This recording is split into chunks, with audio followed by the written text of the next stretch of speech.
All right, guys, welcome to this week's episode of Midwest Whitetail, the Heartland Show. It is a beautiful, calm evening here in southeast Iowa, and to be honest with you, I'm really wishing I was in a tree tonight. We've had some really windy weather over the last several days, and a night like tonight, coming into prime time, this time of the evening, just feels like I should be sitting in a tree stand somewhere, but I actually elected to take tonight off. I'm going to spend some time at home. Looking forward to that, too. This time of the year, I always like to try to manage that, too, because we're coming into the grind season. November's just right around the corner. We're just a few days. We've all been waiting for it, and it's just right around the corner. But this is also a time of the year where I feel like you can be really aggressive in your calling. You can have those great encounters when they're still patternable on some of your hit list bucks, and also some new bucks that are coming into different territories too. So I really feel like this is a really great time of the year to have some of those great encounters. And tonight's show I'm really excited about, especially the first part of this, because we've all kind of gone through transgressions as bow hunters, and kind of through our career. And this one really hit home with me because the first one we're going to kick off with tonight is Aaron Albee and his wife Alyssa, and she's going to go through the first experience that she has with her first buck kill with a bow, and the ups and downs. But it's all about that emotion, and experiencing these new experiences in the outdoors, and that's really what this is all about, and us bringing this to you as viewers. And after that, we're going to have several updates on our pro staff. We're going to then go to Aaron DeShaw, who's had several great hunts over the last several weeks. And then we're going to go to Billy C., who had already a great season. He's had some string together some great youth hunts already. And then pro staffer Matt Dykstra is going to close us out tonight. And I look forward to you guys seeing tonight's episode. And then I really look forward to everyone else having some good luck through this Halloween season as we approach the end of October.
Well guys, welcome back to another episode of Midwest Whitetail. It is the evening of October 16th, and me and the wife are back in here, sit number 4 for this Velvet 9-pointer that we call Velveeta. We're back in the same stand overlooking this brassica plot that he's been feeding in pretty regularly. So he was on camera this morning at about 7 o'clock on the north side of the property here, where I believe that he's been bedding. in this TSI that Zach and I put in earlier this spring. So we're gonna stick it out. We'll see what comes in tonight. Hopefully by the end of the night we'll be celebrating.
I don't know, I'll have to put it back, but I know, there was a lot of blood, but I hit him. I know, but I hit him back further than I wanted, but it was just pouring out. Yeah. Well, guys, it's been a little bit, I'd say about an hour after the shot, and when we climbed down, I mean, even in the footage you could tell he was absolutely dumping blood. I mean, the shot was definitely back, and he ducked the string really hard, but everybody I've talked to, they pretty much told me, I mean, if you hit back there and he's bleeding like that, it's got to be an artery shot, and he's more than likely dead. So we're gonna push in there, and hopefully she can put her tag on this deer. It's been a long time coming. I think you excited? Yeah. Yeah? I'm excited. All right, let's go do this thing. All right.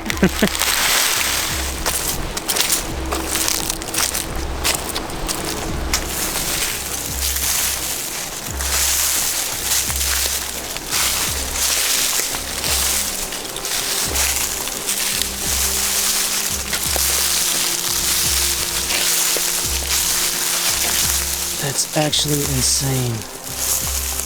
I've never seen a deer bleed like this.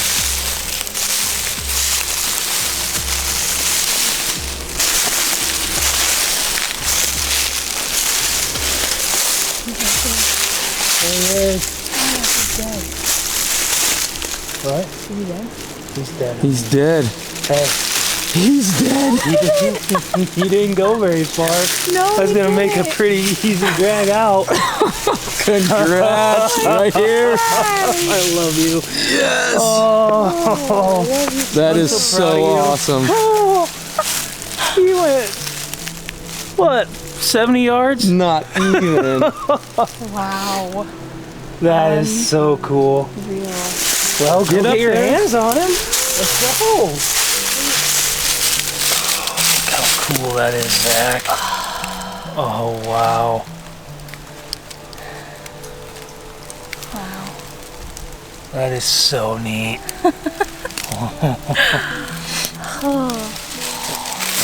Look at that.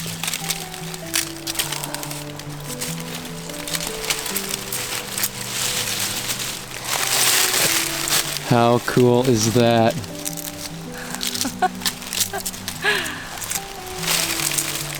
My first That buck is ever. so cool. First buck ever. First buck with a bow. And he's in velvet. Well, we didn't have to go far. He went about 60 yards from where we stopped looking after we recovered my arrow. Yeah, I have a lot of emotions. This is my first time ever sitting behind a deer, and so for it to be my first buck and my first deer with my bow. You can't really ask for anything better. This is pretty special. So this is our 4th time getting in the tree and hunting him, and the last 3 times he's gotten away from me, it's been, you know, a little frustrating. Tonight he came in really quick, and I didn't hardly have time to grab my bow. He ducked a little, and it went a little bit further back than I had hoped, but when he turned to run out of the food plot, there was quite a bit of blood. So that gave me hope, and we waited for about an hour, and I don't even know if that was really necessary because we came in and he died, you know, 60 feet from where we stopped looking. So it's been an amazing experience, and one that I'm sure I'll never forget. So.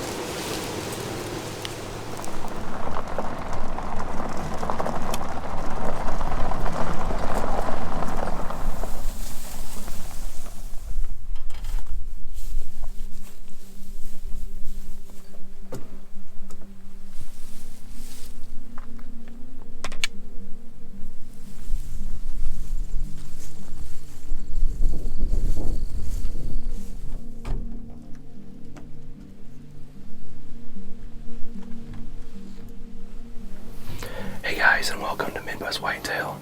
Today is October 15th, the day that I have actually been waiting for very patiently, and very excited to come around. It's the start of early muzzleloader season here in Iowa, and Emerson and I are set up here in the redneck blind over top of this alfalfa field tonight. So we're hoping to see one of 4 bucks tonight. If you guys watched episode number 1, we introduced a couple bucks, one being stickers and one being techs. Both those bucks have actually frequented in this food plot here, and we actually had a couple other bucks just show up over the past month or so, and one being splits. He's a mainframe 8 with splits off of both G2s. And then the second one is a deer that we just had show up on camera, calling him Big Tines. So he's a 10-pointer, and when you see pictures of him, he just looks like he has a wall of tines on both sides. So we're after one of those 4 tonight. We've already had deer moving, turkeys out in the field, so we're gonna sit back, relax, and just kind of see what happens tonight.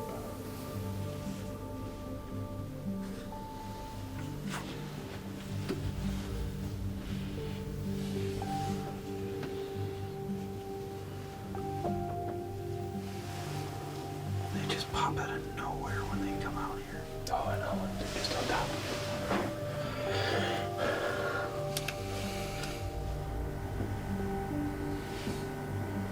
Another one. Oh my God. Another one. Everywhere.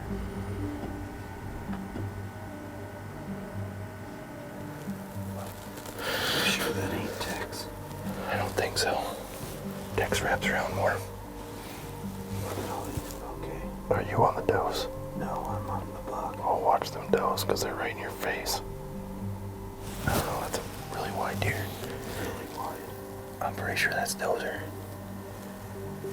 He's coming straight this way. I'm trying to see what the other deer off to the right is.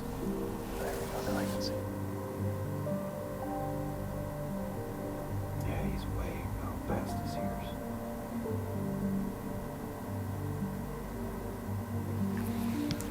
Can you see how wide his head is?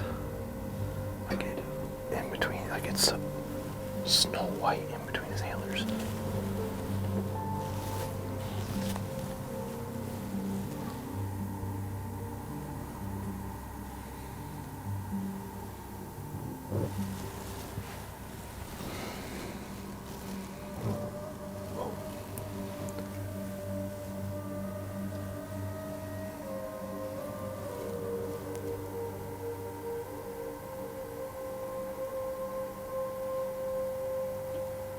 He's at least a 4-year-old.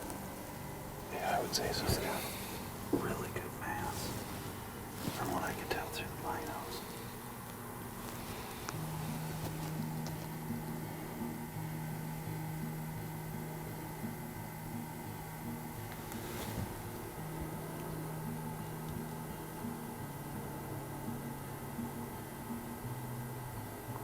He's got long 2s and 3s, doesn't he?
Hey guys, and welcome to another episode of Midwest Whitetail. Today is October 17th, it's Monday, and it is the third day of early season muzzleloader here in Iowa. We're set up. I got my girlfriend Brittany Stanley with me here in the blind. She's going to be laying down the footage tonight. Emerson had to go back to work today. I am worried about the wind though. We do have around 20 mile an hour winds, but it's supposed to die down around 5 o'clock. And still optimistic. We had a big cold front come in last night, dropped the temperature about 15 degrees, and I'm hoping these bucks are bedded close to the food source here and get them up off their feet early and out in the field. So I'm super excited. Can't wait.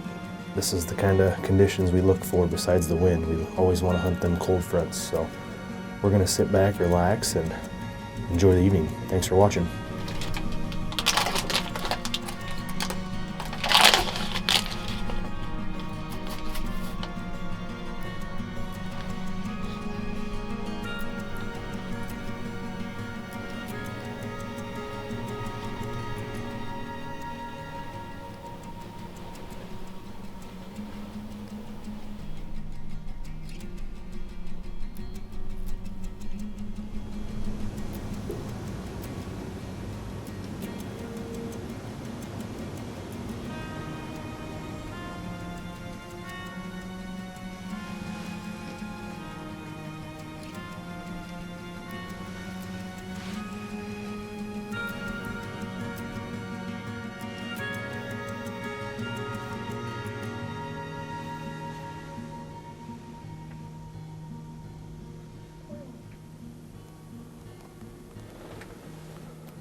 Shaking.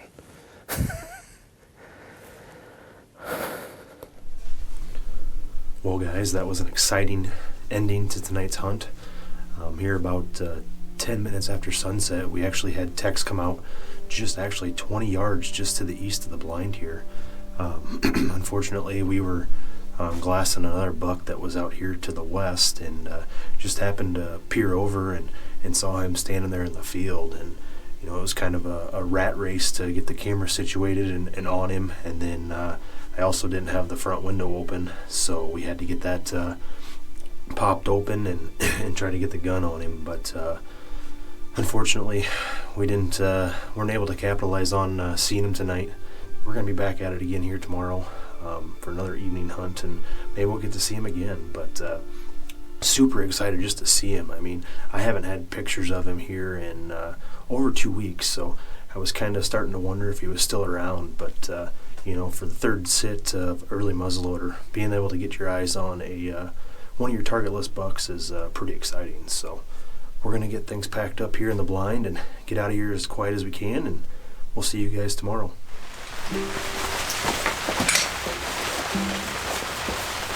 It is October the 24th, and we finally got a weather change. Last night, this rain and cold weather kind of blew in, and throughout the day today, it's been a slow, drastic weather change. I checked the camera over the weekend before this rain, and a deer I call Hippie, who's a really big 8-pointer with a split brow tine, is back. It's the first time I've had him on camera in a month, so he was flirting with daylight. It was on a morning, but it was 2 days ago or so, and he's here. So this is where I've had his picture the most. This is where he seems to want to be. Sit out here, stay dry in the comfort of this blind, and see if the deer want to move tonight.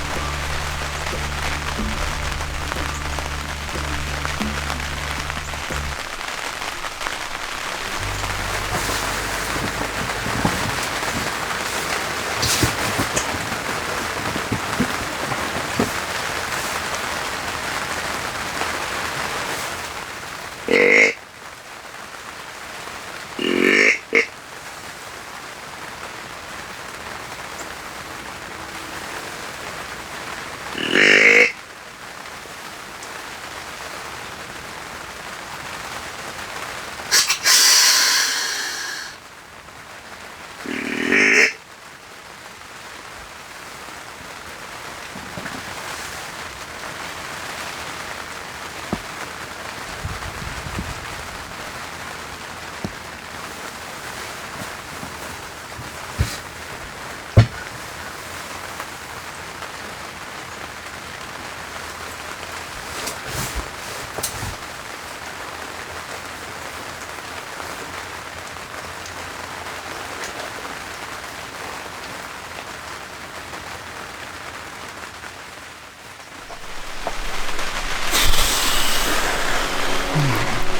Well, that sucked. That was an adrenaline rush. Holy cow, I'm shaking, I'm shook up. That was Hippie. He came in behind me with another buck. I don't know what buck it was. They were getting out there, headed toward the field to feed, and I grunted at them. I grabbed the grunt call, ripped a couple grunts and snort wheezed, and they came running. They came right at me. That was awesome. That deer is a for sure shooter. He is a stud. He just button hooked me. It happened so fast, and he showed up behind me, so it's good to know he's here. I'm gonna sneak on out of here. He ran back into the timber, and I'm gonna get out of here. So that was a good encounter. It's nice knowing he's here, but man, I'm rattled. I hate when it happens fast like that. They can't ever just read the script and come through the food plot.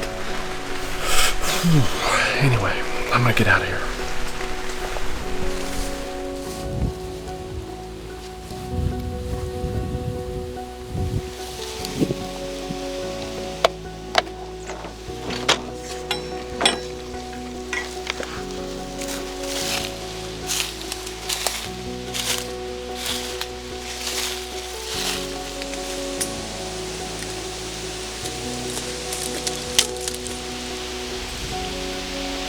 We just got done hanging that set, and while we were down here, we decided that since the wind coverage was pretty good and we got the wind in a pretty good direction from where we think these deer bedded, we decided to kind of tiptoe around here a little bit, looking for some deer sign. Have seen quite a bit already. Right now I'm kind of checking out this creek bed here. It's been pretty dry conditions lately, and this creek's pretty much dried up, so I think we could really benefit from this creek here and use this for access to get down here further into this block of timber. So pretty cool. We're just gonna kind of tiptoe around here a little bit and see what we see. Definitely would have loved to have gotten in a tree tonight, but we can at least turn this into still a productive day.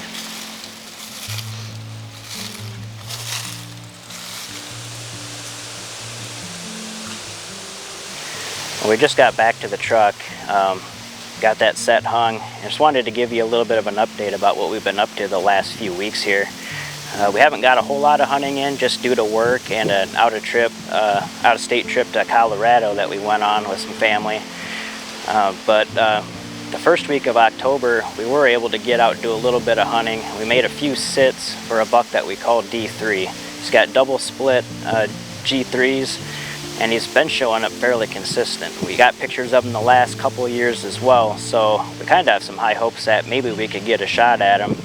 We actually had to move that stand to a different tree. The original set actually fell over, so we ended up moving that to a different tree, and we're hoping that maybe we can catch up to him here in the next few weeks. Other than D3, we've just been getting a few sporadic pictures of Lazy Boy. And then there's also another buck that we got pictures of and that I actually found the sheds to the last 2 years. He's just a mainframe 10. He's got real short G4s. So we're just kind of looking forward to getting after some of these deer here over the next few weeks. So I keep checking back, and hopefully we'll be able to let an arrow fly here pretty soon.